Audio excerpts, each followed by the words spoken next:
Iran Israel সাম্প্রতিক 12 দিনের সংঘাত কিছুটা শান্ত হলেও আবারও নতুন করে উত্তেজনা তৈরি হয়েছে। যুদ্ধবিরতির পরও থেমে নেই সামরিক প্রস্তুতি। এবার মধ্যপ্রাচ্যে সামরিক ঘাঁটি বাড়াচ্ছে যুক্তরাষ্ট্র। ইসরায়েলে থাকা সামরিক ঘাঁটিতে অবকাঠামো আরও জোরদার করছে দেশটি, যা ভবিষ্যতের একটি বড় ধরনের সংঘাতের ইঙ্গিত দিচ্ছে।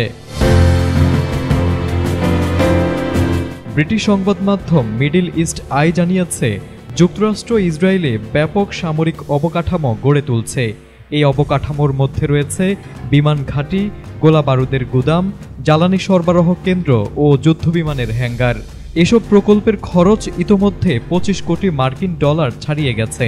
ভবিষ্যতে এই ব্যয় 100 কোটি ডলারে পৌঁছাতে পারে বলে আশঙ্কা করা হচ্ছে।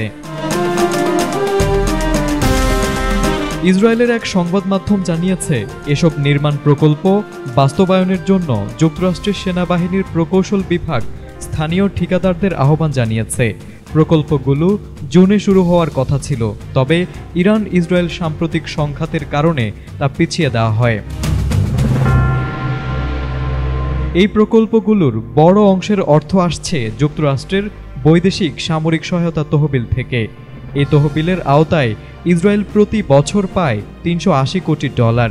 অর্থনৈতিক এই সহায়তা মূলত যুক্তরাষ্ট্রের সামরিক ঠিকাদারদের মাধ্যমেই ব্যয় হয়।